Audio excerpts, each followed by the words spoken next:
आपका जो पहला प्रॉब्लम है वो ये कहता है कि साथ अगर पहला प्रॉब्लम ये कहता है कि आपके पास एक ग्राफ है, ठीक है, यार बात तुम लोग वहाँ से करो, आपके पास एक ग्राफ है, उस ग्राफ ये कौन सा ग्राफ है? डायरेक्टेड एसिक्लिक ग्राफ है, ठीक है, और ये क्या रिप्रेजेंट कर रहा है? डिपेंडेंसी, ठीक है। तो आपने कुछ सवालों के जवाब देने, ठीक है, लेकिन एल्गोरिथमिक जवाब देने, ठीक है। पहला सवाल ये कहता है device an academic plan for the student if he can only take one course per quarter. बस ना? क्वार्टर का मतलब होता है अच्छा जैसे हमारा सेमेस्टर होगा इस तरह एक क्वार्टर भी होता है साल में मतलब साल में 4 दफा होता है लेकिन वो हमने 4 साल का होता है अब 4 साल में जैसे कि उसे बस ये कोर्स कंप्लीट करना है। सवाल ये है कितने क्वार्टर है नंबर ऑफ अगर वो एक दे सकता है हाँ अगर वो एक एक कोर्स ठीक है या हम ऐसे कर लेते हैं हम इसको ऐसे कर लेते हैं कि क्वार्टर का मतलब क्वार्टर की जब आप मंथ कर देते हैं कि वो हर मंथ एक कोर्स लेता है और एक कोर्स ही पढ़ता है, ठीक है। तो वो पहले से एक कोर्स पढ़ा दूसरा कोर्स पढ़ा तो सवाल ये कितने मंथ लगेंगे, ठीक। तो आई वुड सजेस्ट कि पहला काम ये कि तुमने इसके ऊपर कैलकुलेटर बनाना है जो पहले फॉर एग्जांपल इसको तो करना, ठीक है। तो इसलिए सवाल का इसका जवाब ये था कि हाँ भी हम ऐसा करते हैं जितने हमारे पास कोर्सेज हैं उतने उनको बारी कर देते हैं लेकिन जो topological order so the problem is you can't do it randomly, you can't do final project on the first month उसके बाद चलो जी आईटीसी पढ़ी ठीक है ठीक है तो तुम्हें किसी खास ऑर्डर में करना पड़ेगा वो ऑर्डर पहले तुम्हें निकालना पड़ेगा does it make sense? तो वो ऑर्डर कैसे निकालें अब बताओ क्या है टोपोलॉजी का रन करेंगे इस पे पहले वो जिस नोट पर जाएगा उसे वो पोस्ट नंबर के साथ जिस तरह हमने सोच किया वो हाईएस्ट पोस्ट वाला वो सबसे शुरू में आ जाएगा और इस तरह हम एक्सेलेंट पहले हम टोपोलॉजिकल ऑर्डरिंग करते हैं और टोपोलॉजिकल ऑर्डरिंग के बाद उनको बारी-बारी कि पहले मैं ये करूँगा तो फिर उसके बाद उस ऑर्डर तो आंसर वही है कि उतने मंथ ही लगेंगे लेकिन किस ऑर्डर में करने वो ऑर्डर में बताएगा ये बात समझ ठीक है वो ऑर्डर में टोपोलॉजिकल ऑर्डर ये बात समझ ठीक है। अच्छा आप देखो एक चीज जो कि मैंने तुम्हें कहा था कि हर क्वेश्चन से रिलेटेड एक बोनस पार्ट है, ठीक है, और वो बोनस पार्ट ये है कि अगर आप इसको प्रोग्राम करते हैं, ठीक है, प्रोग्राम करने के लिए मैं आपसे एक्सपेक्ट नहीं कर रहा कि आप लिख सुनाएं, मैं आपको ये कह रहा हूँ कि आप इसके कोरिस्पोंडिंग बेशक STL की इम्प्लीमेंटेशन यूज करें, ठीक। STL आप सबको यूज करने आती है आपको बता दी STL आप लोगों कराई तो थी तुमने किससे पढ़ी थी समय में बढ़ेगी ओके तुम लोगों ने अभी पढ़ी है मुझसे के साथ मुझसे या वो इंडस्ट्री मैटर में मैं विश तो ऐसे करते हैं एक सेशन करते हैं जिसमें हम आपको ना बता देंगे STL कैसे यूज करते हैं। आई बिलीव के data structure without STL is incomplete क्योंकि तुम जब प्रोग्राम कॉम्पिटिशन में जाते हो तो तुम डेटा स्ट्रक्चर्स वहाँ मांगना नहीं पड़ सकता तुम्हें स्टैक की जरूरत पड़ेगी तुम क्या करोगे तुम वहाँ स्टैक बनाओगे नहीं कर सकते। So the thing is you want कि तुम्हारे पास वो पहले चीज़ अवेलेबल हो तो वो तो मुझे ले जाना देते नहीं the only way it is available is कि तुम मुझे बिल्डिंग मिलेंगी उनको यूज करो ठीक है। तो जो बिल्डिंग मिलेंगी है उसके लिए C++ ने पूरी लाइब्रेरी दी है इसका STL स्टैंडर्ड टेम्पलेट लाइब्रेरी तुम लोगों ने यूज की हाँ you know but don't worry हम ऐसे करते हैं हम नेक्स्ट वीक में एक सेशन रख लेते हैं या अगर तुम लोगों को अगर वीक में कोई टाइम मिले तो हम एक सेशन रखते हैं जिसमें हम STL का तो ठीक सो डोंट वरी ठीक है। अच्छा सो द आइडिया इज कि अब ये ग्राफ तुम्हें मिलेगा कैसे अगर मैं तुम्हें कहूँ कि तुम्हें प्रोग्राम बनाना है तो प्रोग्राम बनाने के लिए तुम्हें क्या इनपुट मिलेगी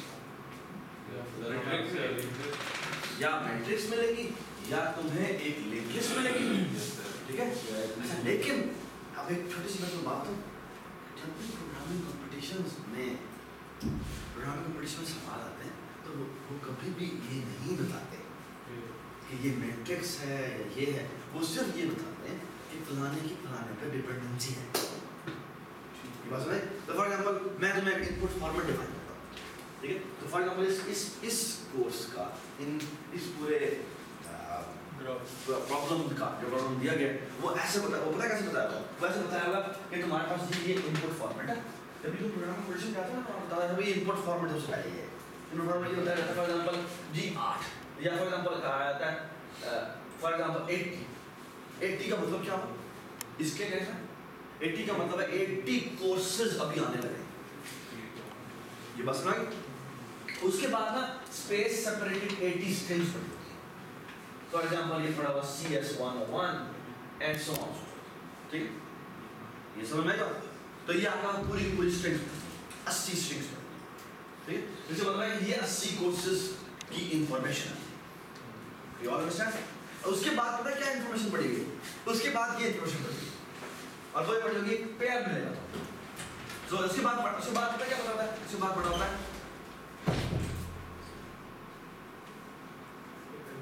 डिपेंडेंसीज, ठीक है?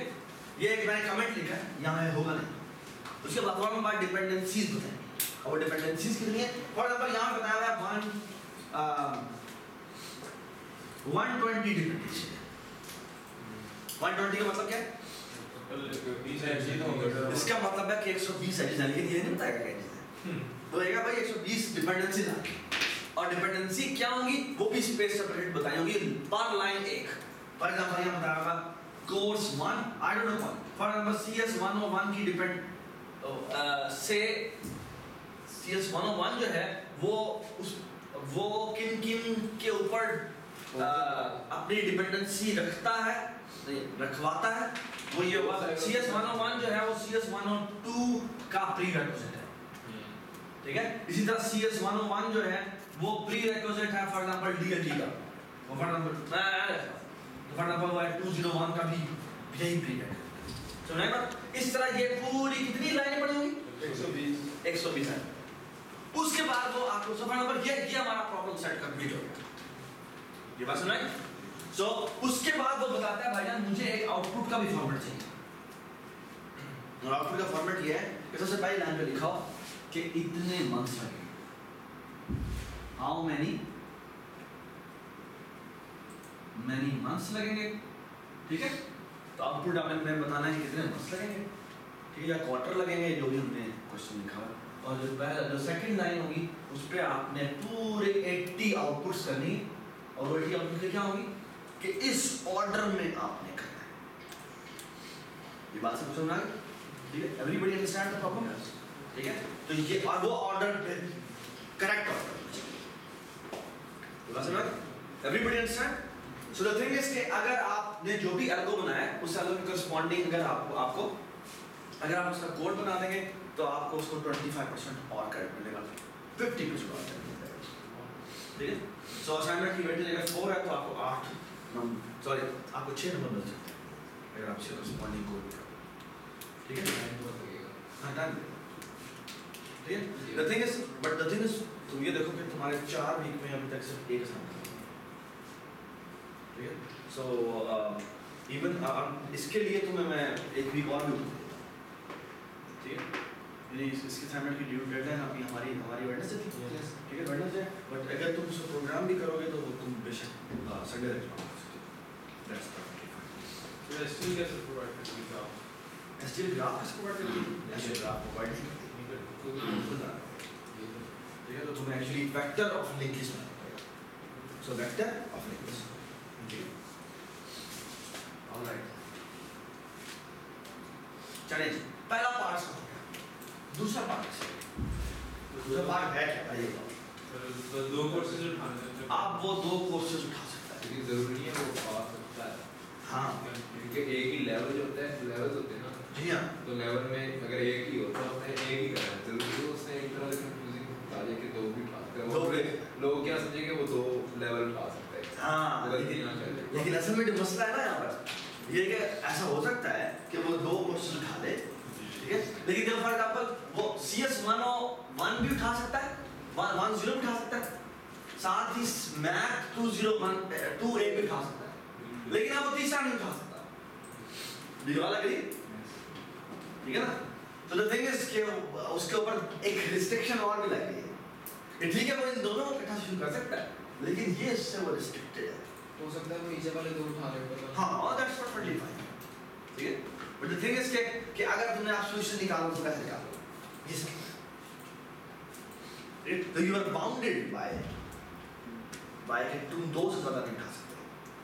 एक भी उठा सकते हैं। हाँ? एक भी उठा सकते हैं। एक भी उठा सकते हैं। For example ये इसकी डिपेंडेंसीज पे भी आ रही है।